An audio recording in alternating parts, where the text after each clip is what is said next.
दीपदान एकांकी का सारांश। कक्षा 9 में जो बच्चे हैं बहुत जल्दी से शेयर कर दें अपने दोस्तों के साथ। दीपदान एकांकी का सारांश 4-5 अंकों में पूछा जाता है, तो भैया जल्दी से जल्दी इसको तैयार कर लो, क्योंकि आपकी सिलेबस में बहुत सारी एकांकी आपको पढ़नी है, बहुत सारे सारांश और बहुत सारे चरिचित्रण भी पढ़ने हैं। मैं छोटे छोटे पार्ट्स में एक वीडियो करवा दूंगा। चलो भाई पढ़ा देते हैं। एकदम लिख के लाए हैं और ऐसे ही लिख देना, जाके सेम टू सेम एग्जाम में लिख देना, ठीक है। तो कक्षा 9 हिंदी के विद्यार्थी बहुत जल्दी इसको समझें। दीपदान एकांकी राम कुमार वर्मा द्वारा लिखित चित्तौड़ की एक ऐतिहासिक घटना पर आधारित है। अब जैसे जैसे मैं बता रहा हूं सेम ऐसे लिखना। कहां से? पहले तो आपको यह लिखना होगा कि एकांकी के लेखक कौन है। पहली लाइन में दीपदान एकांकी राम कुमार वर्मा द्वारा लिखित चित्तौड़ की एक ऐतिहासिक घटना पर आधारित है। महाराणा संग्राम की मृत्यु के बाद उनके छोटे भाई पृथ्वी सिंह का दासी पुत्र बनवीर चित्तौड़ की गद्दी पर बैठना चाहता था। कौन? बनवीर बैठना चाहता था चित्तौड़ की गद्दी पर। उसके हृदय में निष्कंटक राज्य करने की प्रबल इच्छा हो गई। अब फिर क्या था? तो बनवीर कौन गद्दी पर बैठना चाहता था? बनवीर बैठना चाहता था। कौन था बनवीर? दासी पुत्र बनवीर था। पृथ्वी सिंह का दासी पुत्र, अर्थात पृथ्वी सिंह की दासी का लड़का था, ठीक है। वो गद्दी पर बैठना चाहता था और उसके दिल में निष्कंटक राज्य करने की प्रबल इच्छा थी। वो रात में सोए हुए, निष्कंटक राज्य करने की प्रबल इच्छा मतलब वो ये चाहता था कि मैं राज्य करूं तो मेरी राज्य में कोई अड़बंगा न लगाए, कोई हिस्सा न ले, तो अकंटक राज्य वो करना चाहता था। ऐसी स्थिति में आप लिखेंगे वो रात में सोए हुए महाराणा विक्रमादित्य की हत्या कर देता है। अब उनको मार देता है तथा राज्य के उत्तराधिकारी जो राणा सांगा के पुत्र उदय सिंह होते हैं उनकी हत्या की तैयारी करता है। पहले भाई उस विक्रमादित्य को मार देता है, बाद में राणा सांगा के जो पुत्र होते हैं उदय सिंह, उनकी हत्या की तैयारी करता है। इसके लिए बनवीर मयूर पक्ष नामक कुंड में दीपदान के उत्सव का आयोजन बिना समय के ही करता है। यानी जब आयोजन करना था तब नहीं किया, बिना समय के, है ना। जैसे 15 अगस्त मनानी है आपको तो 14 अगस्त को ही मना लो, इस तरह।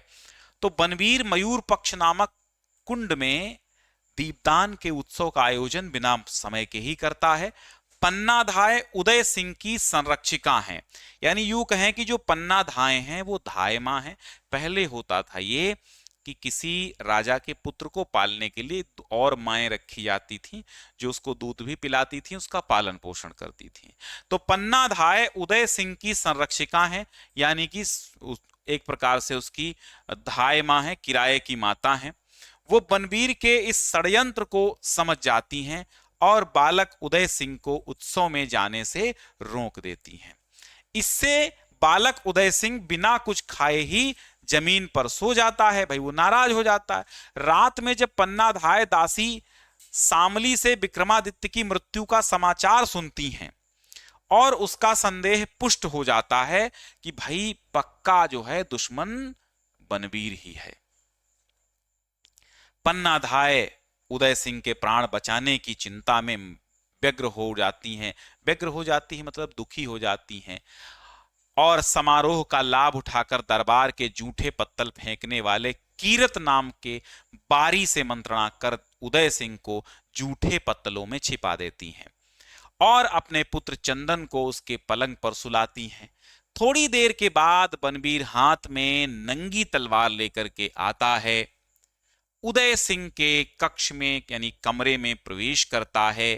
इधर उधर की बातें करने के बाद बनवीर पन्ना को जागीर का लालच देता है, किंतु पन्ना अपने कर्तव्य पर दृढ़ रहती हैं। इसके बाद वो बनवीर को फटकार देती हैं।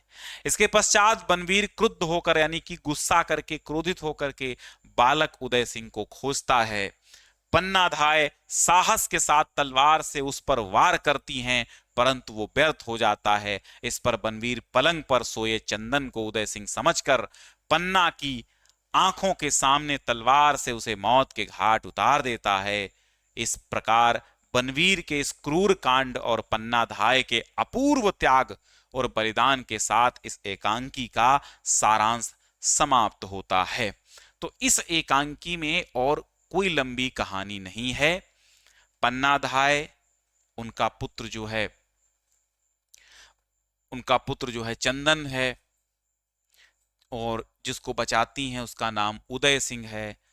उदय सिंह इकलौता उत्तराधिकारी वारिस होता है, तो वो अपने पुत्र को उदय सिंह की जगह सुला देती हैं, यानी अपने पुत्र का बलिदान दे देती हैं ताकि उदय सिंह जीवित रह सके और उदय सिंह आगे राज्य का उत्तराधिकारी बने, बदला ले सके। तो कहानी और ये एकांकी का सारांश यहीं पर समाप्त हो जाता है। तो आप सभी लोग इसको याद कर लें, क्योंकि सबसे ज्यादा इंपॉर्टेंट अर्धवार्षिक, वार्षिक हर जगह ये सारांश पूछा जाता है।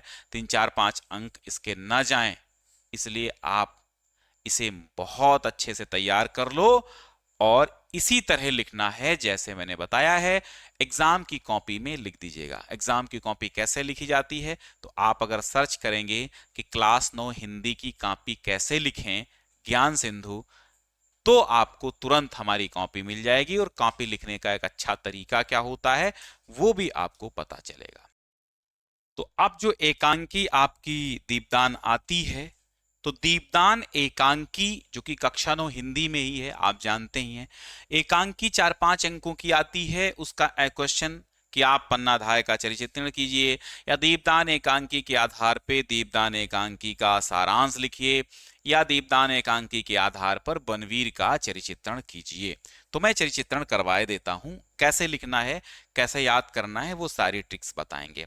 तो आप यहां पर पहले कॉपी में जैसे आएगा कि दीपदान एकांकी के आधार पे धाय मां पन्ना का चरिचित्रण कीजिए या पन्ना धाय का चरिचित्रण कीजिए। तो आप मोटी हेडिंग डाल देंगे यहां पर मोटे पेन से कि पन्ना धाय का चरिचित्रण, फिर लिखना चालू करेंगे।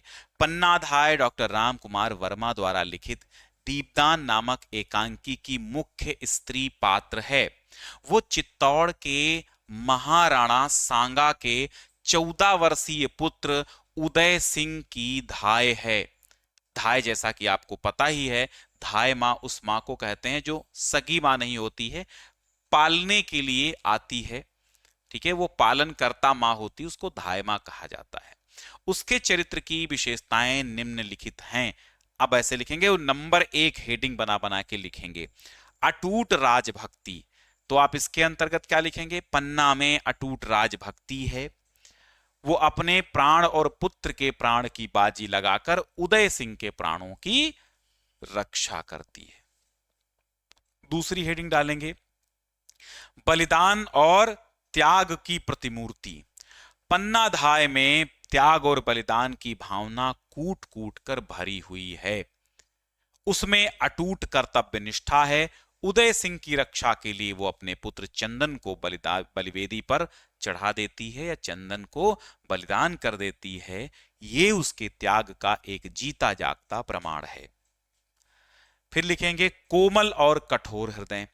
पन्ना का जो हृदय है वो कोमल भी है और कठोर भी है, यानी हृदय उसका कैसा है, वज्र से भी कठोर है, वज्र से भी कठोर है और कमल से भी कोमल है। एक ओर उसके हृदय में अपने प्यारे चंदन के प्रति ममता का सागर उमड़ रहा है और दूसरी ओर कर्तव्य के प्रति जागरूक उसके हृदय में वज्र की सी कठोरता भी है। वो अपने कर्तव्य पथ से नहीं हटती है। फिर चौथी लिखेंगे, वीरता। पन्नाधाय एक वीरांगना क्षत्राणी है। वो अपने कर्तव्य की रक्षा के लिए शत्रु से भी लड़ना पसंद करती है। वो शत्रु से भी लड़ना भी जानती है। वो बनवीर पर तलवार से प्रहार करती है, वार करती है, लेकिन बनवीर बच जाता है। इसके बाद पांचवा लिखेंगे लोभ रहित। लोभ रहित कैसे है कि पन्ना में किसी प्रकार का लोभ नहीं है, बनवीर उसे तमाम धन देने का लालच भी देता है, भांति भांति के प्रलोभन भी देता है, लेकिन वह अपने कर्तव्य के प्रति इतनी निष्ठावान है कि बनवीर का कोई भी घूस, बनवीर की कोई भी बात वो नहीं मानती है, अपने कर्तव्य पर निष्ठावान रहती है। इसके बाद लिखेंगे धैर्यवती। पन्ना में धैर्य कूट कूट कर भरा है। वो अपने पुत्र का वध होते हुए अपनी आंखों से देखती है, लेकिन कर्तव्य पथ से थोड़ी भी विचलित नहीं होती है। फिर लिखेंगे चतुरता और दूरदर्शिता। पन्ना अत्यंत चतुर और दूरदर्शी है। वो बनवीर के लिए पहले से सजग होती है तथा उदय सिंह को सुरक्षित स्थान पर भेज देती है। कैसे भेजती है? वो जो बारी है, जो पत्तल उठाता है, उसकी पत्तल में ढककर उसको भेज देती है। और लिखेंगे निडर। पन्ना स्त्री होते हुए भी निडर है। वो अकेले ही बनवीर का प्रतिरोध करती है, अकेले ही उससे लड़ती है और अकेले ही बलिदान करती है अपने पुत्र का। इसके बाद 2-3 लाइनें और लिख देंगे कि इस प्रकार हम देखते हैं धाय मां पन्ना निडर, साहसिनी और बलिदान तथा त्याग की कर्तव्य निष्ठा के प्रति, कर्तव्य के प्रति, या फिर कह सकते हैं त्याग और निष्ठा की प्रतिमूर्ति है। कर्तव्य के प्रति अटूट श्रद्धा रखने वाली स्त्री है। इस तरह आप लिख देंगे। अब याद कैसे आप करेंगे? आपको रट्टा नहीं मारना है। सबसे पहले आप क्या करेंगे? ये हेडिंग्स रट लेंगे। कैसे?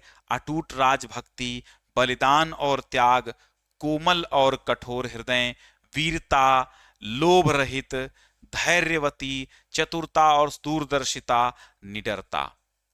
ये सब लिख देंगे हेडिंग। और जब हेडिंग याद होंगी तो इसके अंदर आप लिख देंगे 4-4 लाइनें। कैसे लिखेंगे भाई? मान लो आपको सारी हेडिंग्स पता है तो आपको रटना ये सब नहीं, हेडिंग्स याद करो, ये ना याद करो। कैसे?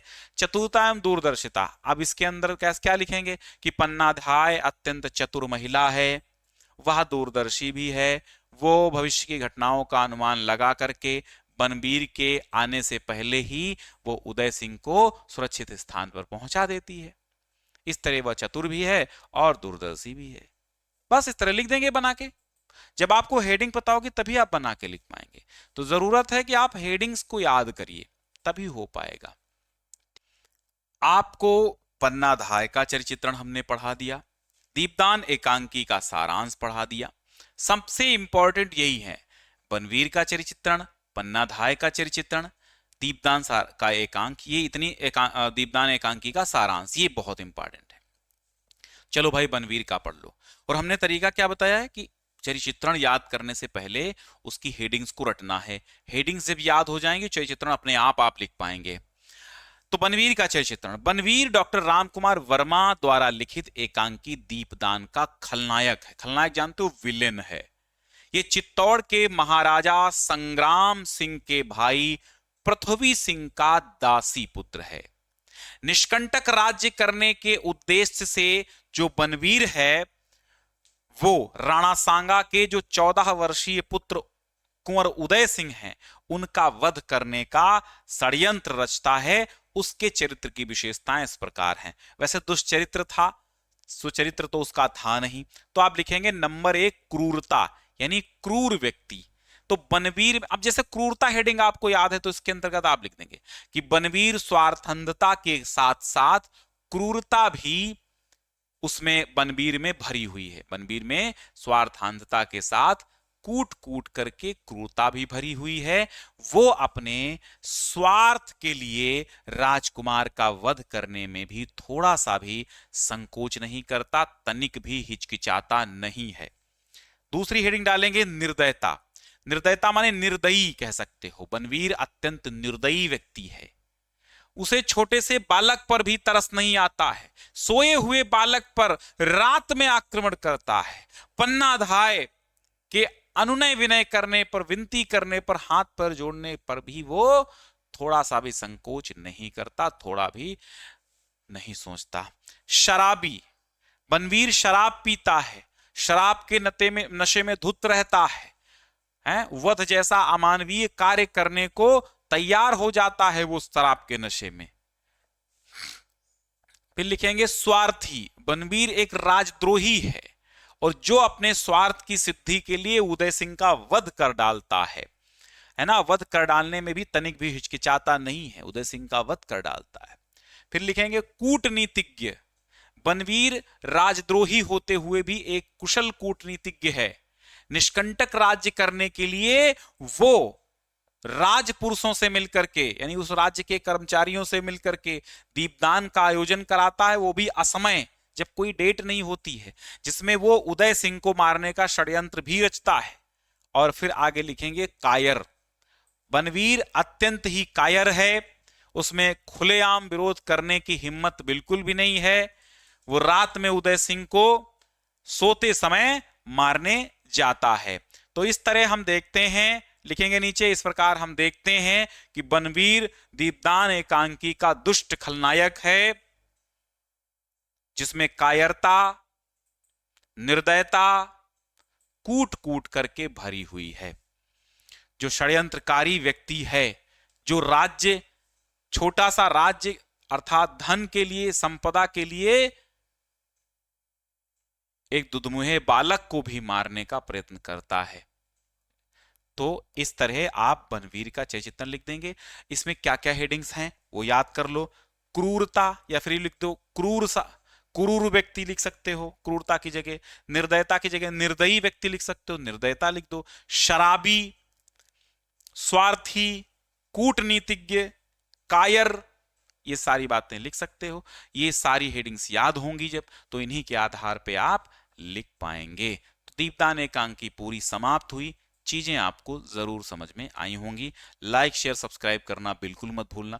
जल्दी से 9th पास हो और हाई स्कूल में हम तुमको पढ़ाएं बहुत अच्छे से।